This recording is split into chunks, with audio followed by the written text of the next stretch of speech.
Disclaimer: I don't have all the info on how the localization of each game came to be. This is mostly speculation. Enjoy! What's up, everyone? The cover's job is to give a quick and firm sign of what the game is about. The same as for movies, books, all forms of media. Will a game have a brutal story and star an angry protagonist, or a more serene narrative starring a wiser protagonist? Japan is rich with game artwork that takes your breath away and helps broaden your imagination. When the games decades ago came to the West, there's been a bit of a change or two. Different countries have different preferences, so various Western marketing teams alternated the external presentation of Japanese games to better fit their consumers at the time. It's not just covers, magazine ads and commercials are a part of this too. I highly doubt that any of this was out of animosity towards Japan. Marketing is a business, and you need to plan what the demographic would want. That's not to say nobody in the West wanted Japanese game artwork as they were. Japanese games were still a growing phenomenon in the West. Considering the grand scale of Western consumers at the time, they weren't as open-minded as they are today. Picture this: it's 1987. The Legend of Zelda is brand new. Japan is loving it. Man, we gotta have that in the West too. But there might be a problem. This game is about a young boy traveling the kingdom of Hyrule, fighting monsters, rescuing the princess. There's a youthful innocence to that synopsis. Sure, it's our bread and butter now, but would 80s Westerners want to play as a little kid? The target demographic of gamers back then was ages 8 to 16. How can we make Zelda 1 look appealing to them? I got it! It's the Legend of Zelda and it's really rad. Those creatures from Ganon are pretty bad. Octoroks, Tektites, Levers too. But with your help, our hero pulls through. Yeah, go Link, yeah, get Zelda. Octoroks! Which way you go? Good time. Well, that hurt like hell. You may have noticed that these ads gave the enemies you fight the most attention. It was a way of making the game look cool. The artwork in Nintendo Power aged Link up to a teenager at the youngest. The French commercial had a grown man playing Link. This was later reworked into the American commercial for Zelda 2. The 80s had fantasy movies with child leads, but they were framed as whimsical, not cool or big kid stuff. And here we are at the covers. The Japanese one has the valiant young Link before the Kingdom of Hyrule. We see the hero. The North American cover has no Link on it. No artwork of him on the back either. Although the Italian back cover has artwork of him tacked on, what we have on this cover is a shield emblem that does give the whole picture a royal vibe. Inscribed on the emblem is a heart, which represents your health, a key, you discover them in your journey, and a lion-esque creature, possibly conveying the various monsters you encounter. In Zelda 2, now that Link is older, he has much more visibility than his child self through magazines and commercials. The 1989 animated series starred a teen Link. Despite that, Zelda 2's North American cover, front or back, still has no Link. Given the high number of copies sold for Zelda 1, maybe it was a comfortable choice to resemble the previous box art to an extent. And I do like how both versions are continuations of Zelda 1's box art. For the North American one, a sword takes center stage, hinting on how the battles here are a lot more intense. While the Japanese covers onward kept utilizing the artwork, covers in the West put heavy restraint on that. For the most part, we have the title ballooned up with a far less detailed background. Can't blame them after A Link to the Past made a ton of money. If looking at the boxes for Link's Awakening or Ocarina of Time brings back good memories of the SNES masterpiece, then is that so wrong? To their credit, they don't give too much away, and they add a sense of mystification. What's gonna happen in this game? I'm so excited! Solo title covers are a safe bet. They're not bad, but they're not the best either. A few downsides with these covers are that you could get the installments mistaken for each other, especially if you're a newcomer. And it can get tiring to see the same type of box art over and over. Early in the 21st century, we made it to the Game Boy Color's Oracle of Seasons and Oracle of Ages, the first installments in the West to finally show Link on the box art. That's what I thought before I remembered something. Link the Faces of Evil on CDI. This was the first game to do it. I won! And if you look closely, it's artwork from A Link to the Past. Zelda Wand of Gamelon did the same thing. The first Zelda covers in the West to use Japanese artwork were for these stinkers. Zelda 1 would have been in line with the other NES games that did the whole sprite box art shtick, replacing the Japanese artwork with the sprites we see in the games. In the case of Duck Hunt, the North American cover is less lackadaisical than the Japanese box art. If the sprite cover is all about the Zapper Fire, then the Famicom one is all about the patience and build-up for the Zapper Fire. Ice Climber's Famicom cover arguably had more of a DIE energy than the NES one. Super Mario Bros. Did this too. The Japanese cover pretty much sums up the entire game. You're Mario on his adventure to rescue Princess Peach from the nefarious Bowser. You jump, find mushrooms, and tango with baddies. It looks like an 80s manga for kids. Japan Super Mario Bros. 2, The Lost Levels, had an okay cover, but they got back in the groove with our Super Mario Bros. 2, or Super Mario Bros. USA. Sorry, Canada. This cover gives you the gist of the game. Pick veggies up and chug 'em at bad guys. All 4 characters are present. This is the only box art to have warts. Maybe you'll have your comeback for the Switch 2, Wart. Super Mario Bros. 2? 2. Super Mario Bros. 3 has a superb cover, showcasing the new Super Leaf power-up, the Koopalings with Bowser behind them, music note blocks, and that black and white checkerboard floor. A lot's been drawn here, and it doesn't look too busy. For the North American covers, we have Just Mario, and Just Mario. Like what I said about A Link to the Past, if something sells, you're inclined to package the next game in the same manner. Super Mario World kept this up by removing the background for the sake of a simple box art. Yoshi's Island in Japan has multiple Yoshis just chilling. The cover outside of Japan has the one Yoshi holding Baby Mario as they look at a big Nepa nut, taking up a lot of the cover. Look at this guy! Not Yoshi or the cute baby, it's all about the Nepa nut! Related to that box art, covers in the West tend to put you right in the action. The covers for the entire Streets of Rage trilogy in Japan, or bare knuckle, have the heroes posing, but in North America, they're brawling. Striking Jason Voorhees in the face, hitting the air by the docks. Kick-Air's ass! The original F-Zero's Japanese cover had the OG4 driving on a racetrack with their heads hovering above. When you hear extreme racing, this might not cut it for Westerners, so the North American one is full-on speed. Captain Falcon is Samurai Goro in a heated race with a motion blur effect. Dr. Stewart and Pico were left out of the cover to make it to the point. This box art is closer to the gameplay. Star Fox 64 in Japan has a team running like in the intro, General Pepper saluting, what I assume is Planet Aqua's, the R-Winged Landmaster, some enemy ships, and the menacing Andross towering above everyone else. The background transitions from a steel interior to outer space. This is an epic box art. For North America and Europe, where the latter called it Lilat Wars, it's Fox in the R-Wing with an unspecified teammate and the juggernaut Great Fox in the back. Vehicles were prioritized before characters because it looks thrilling, and that is what we see in the game. The entire Mother series had each title over a red backdrop.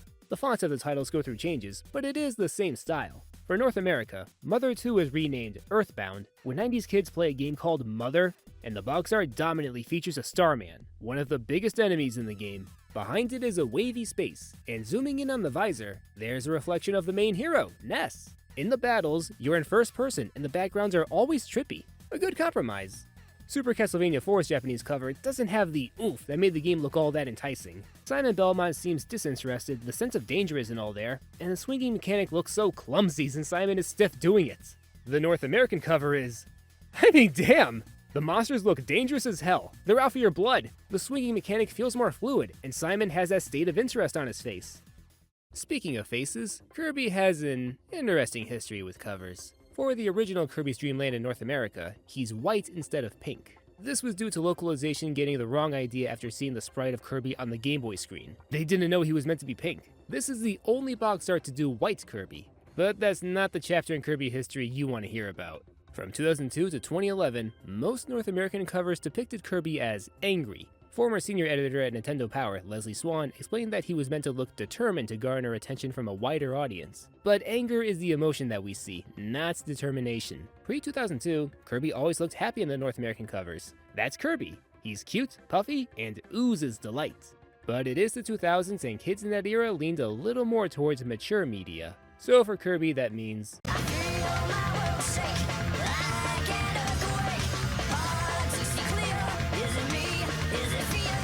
In addition to that, Pikachu beat him to it. Pokemon Yellow's Japanese cover had him as cheerful. For the Western cover, he had a face that said, "Who's next?" But Kirby games with covers that didn't frame him as agitated were successful in North America. I think these games would have done just as well with Happy Kirby. We don't want Kirby to be mad, we want him to be himself. But Kirby's past is nowhere near as infamous as Mega Man's. The Japanese covers for the Main and X series had a group photo approach. Friendly-looking Robot Kid Mega Man, or Rockman, the Robot Masters, each with a personality, and occasionally Dr. Wily or Sigma. For the North American cover of the first game, the localization team gave the artist 1 day to draw the box art. That's a tight deadline. How did the cover turn out?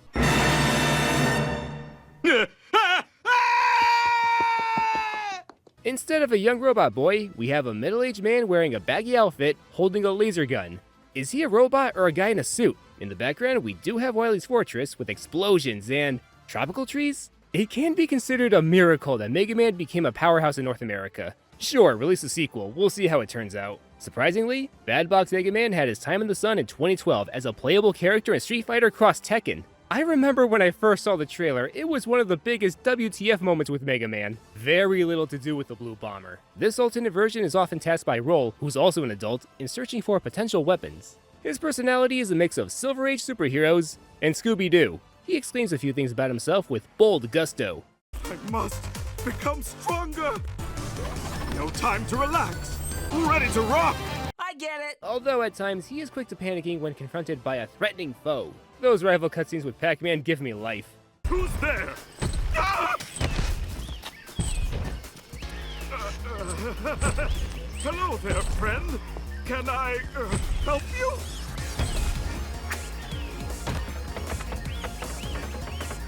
As comic relief for a fighting game that leans on the zany side, I took a liking to Bad Box Mega Man. This is still a butt-ugly cover, though. Man, those poor European kids. They got the same deal. Are you kidding me? This could pass as a sci-fi movie poster, and he looks like Mega Man. It's realistic without sacrificing the design's integrity. Dr. Wily and the Robot Masters look great too. If only we got this cover. Here's something to know about the early Mega Man covers in North America. They're consistently weird. Mega Man 2 resumes the template of grown man in a suit with laser gun. He, as well as the Robot Masters, look like bodybuilders in spandex. I think that's Dr. Wily, but he comes across as Dr. Light. And for the box art, maybe don't have the villain look afraid of the hero. There, that's him. That's Mega Man. Get him! Get him! Mega Man 9 and 10 in North America paid homage to the first two covers. 9 has a classic sci-fi mood. Mega Man has his laser gun and the Mega Buster. Cyborg Dr. Wily is dope. He's not a cyborg in the game, but it is a bonus I have no problems with. The artwork for 10 is killer. Mega Man has a dual Mega Buster and laser gun again, shooting at a robot without even looking at it. Proto Man's suit had to be modeled after the Shredder. You can't convince me otherwise. Base is the most machine-like, but he's still a guy in a suit. Following Mega Man 2, the North American covers do show the Blue Bomber as a kid, but his face is rough on the eyes. He looks disturbingly content while zapping this robot in the Robo-Duels. Rush is so appalled by that. The later covers went the extra mile to massacre his face, while the European covers were fine. Why did they do that? This would have been the cover for Wily Wars if it had a North American release. Why does Mega Man look so constipated? And why does Dr. Wily look like we're segueing into a cartoon? That is not to say Europe has a perfect track record. This is their Mega Man 2. A silver-suited, grown Mega Man and some fantasy monsters below him. Are these supposed to be robots? I know that's the Mecha Dragon, but where's the Mecha? Germany's Mega Man 2 is not bad. We've got Wily as the big bad, along with his castle, but there's also another silver non-Mecha Dragon, Guts tank flying in the air. Hey, ease up on the later bosses, guys. Spoilers! Why does Mega Man have that expression on his face? Did he stub his toe? The North American covers for 6 and X1 through 3 are pretty good. 7 has the best North American cover. He's the Mega Man we know and love, with a small addition like the 2 M's on his belt buckle. That is so superhero-esque. By far, the funniest example of changing the box art is an SNES space shooter called Phalanx. The shared Japanese and European covers get the job done. That pill-shaped spaceship taking off, ready for some blasting. I can't see how this game might not stand out among the other arcade-style shooters with this box art. So the localization team in North America had a crazy idea. Make the cover look different. Do something that nobody else would think of. And so we have the late Bertle Valley as a banjo player with a spaceship way in the back. The whole point of the game takes the back seat. Imagine if Star Fox Assault's cover had Fox behind a saxophone player. This was 100% on purpose, all to lead you into noticing the box. And it makes me smile. What would Bertle Valley look like in other space adventures? Let's see.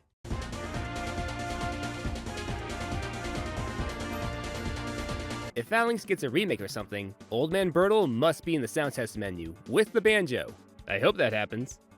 Now for the covers that inspired me to make this video in the first place. The classic Final Fantasy games went through major changes upon localization, in both appearance and tone.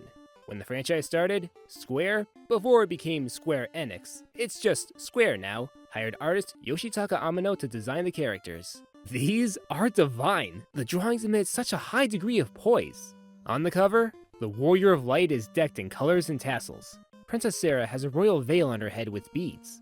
The cover tells you that this isn't just another RPG. However, in the West, this is just another RPG. I like the North American cover fine. A crystal orb with a flying castle inside. Outside of the orb are a sword and an axe, weapons that you can equip in the game. And in the North American version, it's orbs, not crystals, so big orb. The problem with this cover is that it's more run-of-the-mill 80s fantasy than Final Fantasy. Yeah, no character is present. Nintendo Power did have a strategy guide for Final Fantasy with Dungeons & Dragons style artwork for the party. Oh boy, did they take liberties here. Roan chiseled men with generic armor and robes. Going off topic for a minute or two, this was common with westernized box artwork. The heroes are usually buff adults, despite what's in the actual game, even if it stars children. Kids are seldom featured on covers. I already brought this up with the older Zelda games, but that's just scratching the surface. If youngsters are on the Japanese cover, they become old enough to drink and pump iron here. Phantasy Star 2 took it to a whole new level. This is the Japanese cover. This is Rolf. This is Ney. Now this is Rolf and Ney on the North American cover.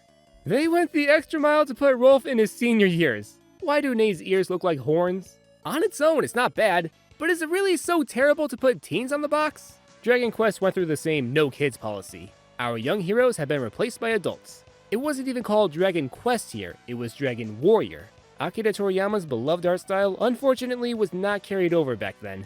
I know realistic drawings for fantasy were hitting, but wouldn't this make the covers homogenize and blend in together too much? Without the titles, you could mix them up. With the Japanese artwork, it's much easier to tell which game is which. The commercials for Dragon Warrior had none of the attire designed by Toriyama, just plain knight armor. The Japanese commercial for Dragon Quest III had the actors dressed like the characters. Dragon Quest came to life. Dragon Warrior's commercials are bland, having so little of Toriyama's imagination. In a way, making them the predecessors to Dragon Ball Evolution. In some cases, the children are omitted entirely. For Zone of the Enders, Leo and Selvis were cut, while the flying mech Jehuti stayed. This one might be the most understandable. Zone of the Enders is an M-rated game. Mature games tend to not have children on the cover. If children were on the cover of an M-rated game, parents who are naive about the ESRB might buy something that is not appropriate for their kids. The sequel, The Second Runner, had the main character Dingo on the box. He's a grown-up, so he gets a pass. There are retro games with children on the Western box art. The aforementioned Mega Man is one. Shining in the Darkness is another example. As a bonus, they were Disneyified. And yep, the cover was drawn by the Greg Martin. Secret of Mana kept the youngsters there. Maybe because they're so microscopic you wouldn't notice them. I didn't notice until I started working on the video. If the game has kid in the title, the hero's going to be a kid. You could have good results like Kid Chameleon, or bad results like Alex Kidd. The Japanese cover for Alex Kidd in Miracle World has that fantasy adventure feel, also reminiscent of 80s manga for children. Sun Wukong from Journey to the West was an inspiration for Alex Kidd. For the North American cover, Alex Kidd was redrawn as a young boy with overalls and everything else was left out. Wouldn't you mistake this for a contemporary game instead of a fantasy one? The Japanese cover for Alex Kidd in the Enchanted Castle is a major downgrade from Miracle World. But it's Kingdom Hearts 3 compared to... Alex Kidd, what have they done to you? Yeah, it's a game for children, but did he have to look so derpy? I think everything around him was meant to distract you from the main character, but it's just busy as all hell. In other cases, the title will be the main focus on the box. The background will have a landscape, or an object, or a single color, like with Zelda and the next Final Fantasy. The time has passed to bring Final Fantasy 2 and 3 to the West, so Final Fantasy 4 on the new Super Nintendo for Westerners was called Final Fantasy 2. 4's cover in Japan had chibi versions of the characters, drawn by Kazuko Shibuya. The North American cover is just a title before a red canvas. Mother series much? The sword in place of the T is a nice touch. The same template was used for the Final Fantasy Adventure and Legends installments on Game Boy. In Japan, they were actually Seiken Densetsu Final Fantasy Gaiden, Saga 2 Hiho Densetsu, and Jiku no Hasha Saga 3 respectively. On the back of Final Fantasy IV's North American box, key characters are named, but aren't shown. If they were, it might have been with the Nintendo Power versions. Oh god, those Nintendo Power versions! The commercials had their differences too. The Japanese ads were a bit kooky, exclusively about the chocobos. Hope you like ostriches.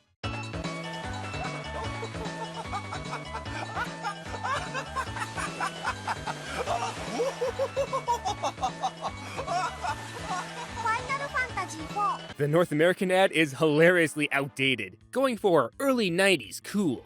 While a rock tune is playing, this kid is so hooked on the game, he can't focus on doing his chores. Final Fantasy. Yeah, Game Boy. It ain't over till it's over.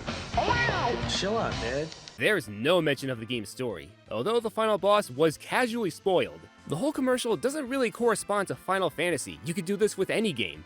What if there was a commercial that went into the game synopsis, but heavily Americanized it?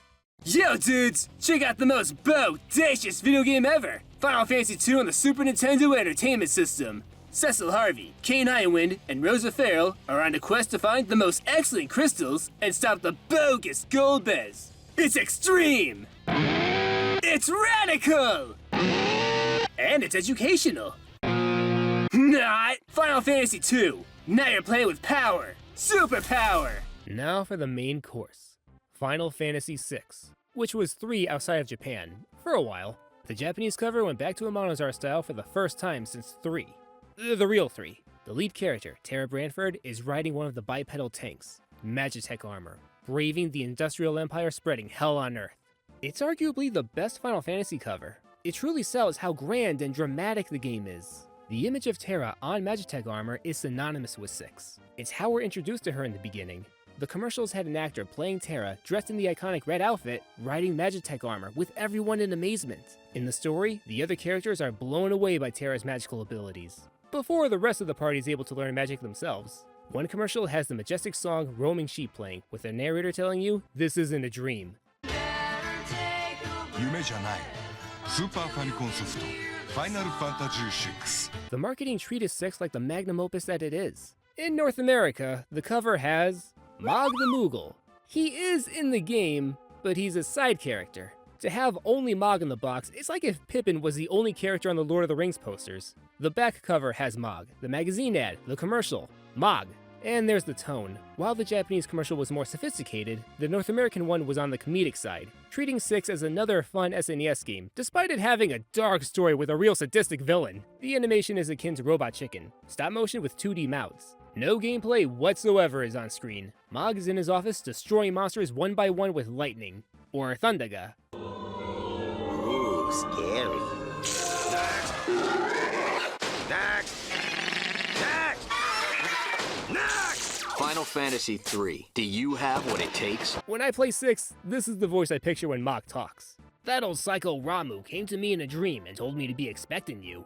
I'll wait in the airship, Kupo. So, where's Tara? You can't even find her name on the back. Magitech and Espers are mentioned, but not the main character? Alright, let's address the elephant in the room. Here's the most likely reason why the localization team made these changes. Final Fantasy's classic artwork by Amano and Shibuya both appear feminine. During this era, video games in the West, especially in North America, were sold as primarily for boys. Castlevania Bloodlines had the androgynous Eric Lacard on the Japanese cover, but he's absent on the North American one. We do have the butch John Morris and monsters. No Eric. Castlevania Symphony of the Night had the feminine-looking Alucard on the cover in Japan, but in North America, we only see the castle. Europe did use the Japanese box art for both games. That continent is mixed on this. Those old commercials in the West featured boys a lot more than girls. I can't think of one commercial outside of Japan in the 20th century that featured only a girl playing the game that's being advertised. The overall tone of the old commercials were more masculine than their Japanese counterparts. Harder, cruder. The Nintendo 64 had a really distasteful commercial where preteen boys peep through a hole in the locker room. Ew! On the other side is a set of games, but we know what they were going for with this. We did have the original Phantasy Stars cover with the main character Alice Landale on the box without going through a major alteration. The only compromise is that the team is in a battle, unlike the Japanese cover where they're just standing there. Valis 1 had a fair transformation, but the surrounding monsters were added to make it a tad more masculine.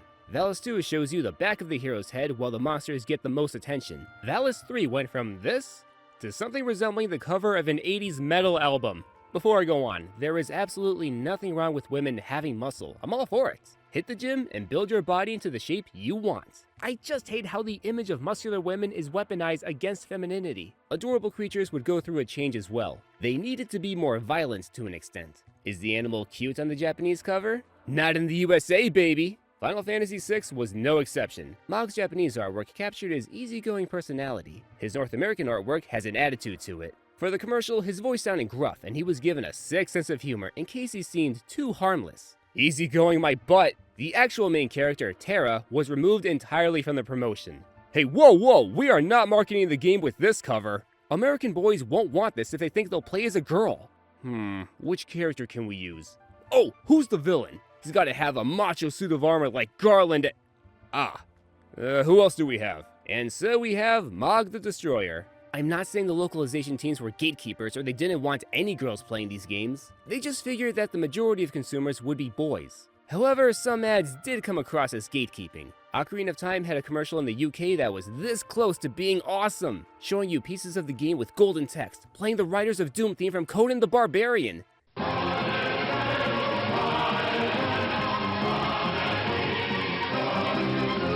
Then it kills the mood with, "Wilt thou get the girl, or play like one, huh huh?" Dude, shut up. It should have been like the North American version, which used, "Wilt thou soar, or wilt thou suck?" That was way better. Games should be open for everybody. And this is such a travesty for a game to appear feminine. Classic Final Fantasy looks feminine. Each female character looks like a princess. The male characters have a gentle visualization, while their personalities are masculine. Even the male villains have a feminine touch to their attire. That's how classic Final Fantasy rolls. This trend began weakening halfway in the 90s. Amano's gorgeous art style finally made it to North American covers, starting with Final Fantasy Anthology, which had Terra on it. Following this, his artwork was on the covers of re-releases of the classic games. Toriyama's legendary art style was on the covers for Dragon Quest in the PlayStation 1 era and onward. The popularity of Dragon Ball Z and Chrono Trigger very likely factored into these covers being here in North America. Oh yeah, Chrono Trigger! We got lucky Toriyama's style went unchanged for that one. Japanese artwork for Mega Man was far more prevalent in the West. No freaky realistic Mega Man after that, with the exception of intentional throwbacks. This video makes it sound like I hate the old Western covers and ads. I don't. Well, not most of them. I have a soft spot for the older generations of game marketing, and the westernized covers don't tarnish their respective games. I just want to try to get in the heads of the localization teams selling us the Japanese games. Although there is a sense of discomfort in knowing why certain changes were made. Nowadays, most of the covers are the same as in Japan. The divide is over. Covers that feature kids or look feminine are no longer hidden like some curse. It's been a rocky road, but Japanese artwork is accepted overseas. Games are sold as open for everybody.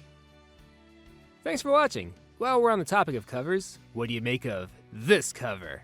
The spectacular undercover designs drew this from my debut novel, Shadow of the Chimera: Fractured Reunion. If you're an author looking for an artist, look no further. The links are below. If you want to read a story about a costumed hero on a road trip to fight his old friends, each with a set of skills, check my book out. The link is also below. And please, like, subscribe, click that bell, and feel free to comment what cover change or commercial you'd like to discuss. Till next time.